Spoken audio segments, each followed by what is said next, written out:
Hello friends, हमारे special session Hindi व्याकरण में आज हम बात करेंगे संज्ञा की। हम आपको बताएंगे संज्ञा के बारे में, साथ ही बताएंगे संज्ञा के प्रकारों के बारे में और बताएंगे एग्जाम में आपसे कैसे क्वेश्चन पूछ सकते हैं संज्ञा से। हम आपको बता दें, इससे पहले हिंदी ग्रामर में हमने आपको बताया कारक हमने बताया कि कारक संज्ञा या सर्वनाम का क्रिया के साथ संबंध बताते हैं। कारक हमने बताया कारक के 8 प्रकार, कारक के विभक्ति चिन्ह हमने आपको इससे पहले वाली क्लास में बता रखा है विस्तार से, जो कि आप देख सकते हो। आज बात करेंगे हम संज्ञा की। संज्ञा जिसे इंग्लिश में नाउन कहते हैं। संज्ञा किसी व्यक्ति, वस्तु, स्थान, जाति, भाव आदि का बोध कराने वाले शब्दों को संज्ञा कहते हैं। जैसे प्राणियों के नाम नेहा, आयुष, ओजस, अंशु, गाय, भैंस, कुत्ता, शेर आदि, ये सभी संज्ञा हैं। स्थानों के नाम दिल्ली, बनारस, इलाहाबाद, पटना, अमेरिका, चीन, जापान, जयपुर, मथुरा और इसी तरह वस्तुओं के नाम टीवी, कुर्सी, पुस्तक, मोबाइल। इस तरह से किसी व्यक्ति, वस्तु, स्थान, जाति अथवा भाव का बोध कराने वाले शब्दों को संज्ञा कहते हैं। अब बताते हैं हम संज्ञा के भेद यानी कि संज्ञा के प्रकार। हम आपको बता दें, मूलतः संज्ञा के 3 भेद होते हैं: व्यक्तिवाचक संज्ञा, जातिवाचक संज्ञा, भाववाचक संज्ञा। लेकिन इंग्लिश ग्रामर से प्रभावित होकर कई विद्वानों का मानना है कि संज्ञा के 5 भेद होते हैं। उनका मानना है कि संज्ञा के 5 भेद होते हैं, जो कि व्यक्तिवाचक संज्ञा, जातिवाचक संज्ञा, भाववाचक संज्ञा, वही द्रव्यवाचक संज्ञा और समूहवाचक संज्ञा। जबकि कुछ लोगों का मानना है कि द्रव्यवाचक संज्ञा और समूहवाचक संज्ञा जातिवाचक संज्ञा के ही भाग हैं।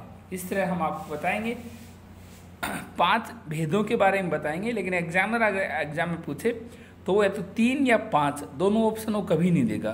तो आप ये एक बार पता होना चाहिए आपको कि संज्ञा के 3 भेद कब होते हैं और संज्ञा के 5 भेद कब होते हैं। हम बताते हैं हम आपको व्यक्तिवाचक संज्ञा के बारे में। व्यक्तिवाचक संज्ञा जो संज्ञा शब्द किसी विशेष व्यक्ति, वस्तु, स्थान या प्राणी का बोध कराते हैं, उन्हें हम व्यक्तिवाचक संज्ञा कहते हैं। जैसे रजनीश, लखनऊ, गंगा, हिमालय, कामिनी, पूर्व दिशा, दीपावली आदि।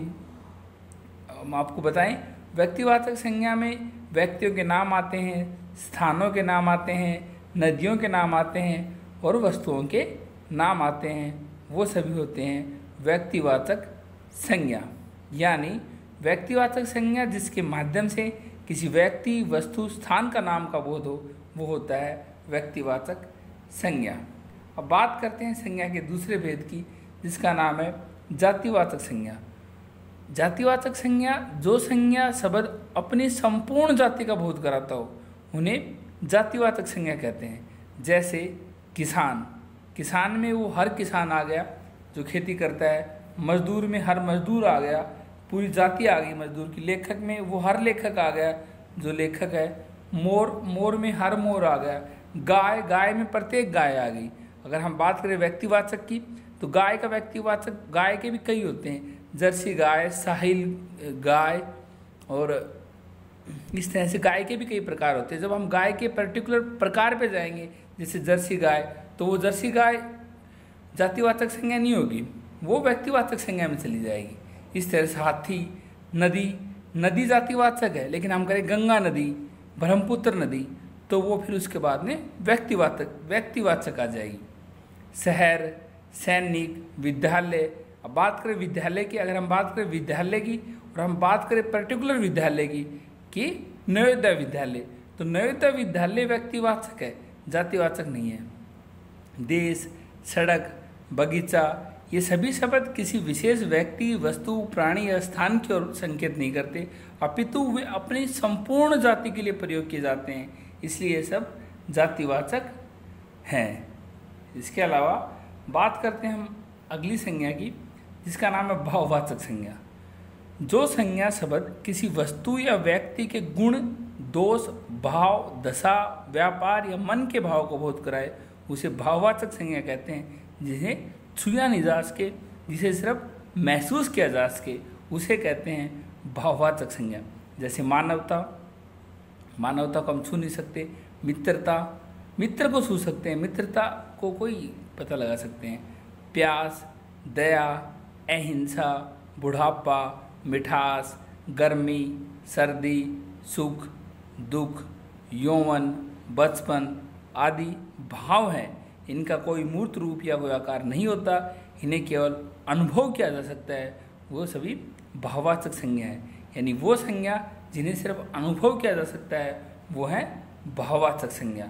अब हम बात करें अंग्रेजी व्याकरण से प्रभावित होकर कुछ विद्वानों ने संज्ञा के दो भेद करते हैं।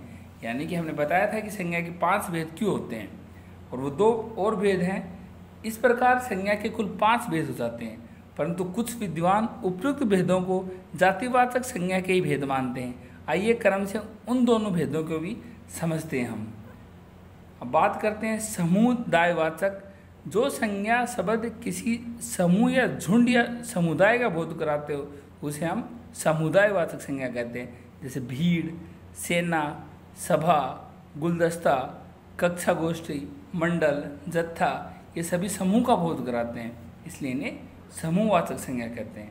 बात करें द्रववाचक संज्ञा की। जिन संज्ञा शब्दों से किसी द्रव पदार्थ अथवा धातु का बोध हो, यानी जो धातु हैं वो द्रववाचक संज्ञा में आएंगी। जैसे आपसे पूछ ले कि द्रववाचक संज्ञा में सोना किस में आता है, चांदी किस में आता है, आप कहोगे द्रववाचक संज्ञा धातुओं या खनिजों के नाम। इसके अलावा खाद्य पदार्थ जैसे दूध, पानी, घी आदि सभी द्रववाच्य में आते हैं। जिन संज्ञा शब्दों से किसी द्रव पदार्थ अथवा धातु का बोध हो उन्हें हम द्रववाचक संज्ञा कहते हैं। जैसे तांबा, पीतल, चांदी, कोयला, ये जितनी भी धातु हैं, इसके अलावा घी, दूध, तेल, चावल, दाल, आटा आदि सभी द्रववाचक संज्ञा में आते हैं। हिंदी व्याकरण में समुदायवाचक तथा द्रववाचक संज्ञा को जातिवाचक संज्ञा ही माना जाता है। अगर ऑप्शन में वो दे देगी घी कौन सी संज्ञा है, घी कौन सी संज्ञा है, ऑप्शन में अगर द्रववाचक संज्ञा न दे तो आप समझना कि जातिवाचक संज्ञा जरूर ऑप्शन में होगा, यानी द्रववाचक नहीं तो जातिवाचक होगा। इस तरह से हमने बताया आपको संज्ञा के बारे में, संज्ञा के भाव, यानी संज्ञा के भेद, व्यक्तिवाचक, जातिवाचक, द्रववाचक, समूहवाचक, भाववाचक। हमने बताया क्यों कहते हैं संज्ञा के 3 भेद और फिर हैं 5 भेद।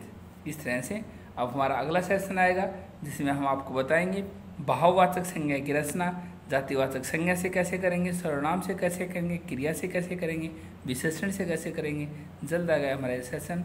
Thank you.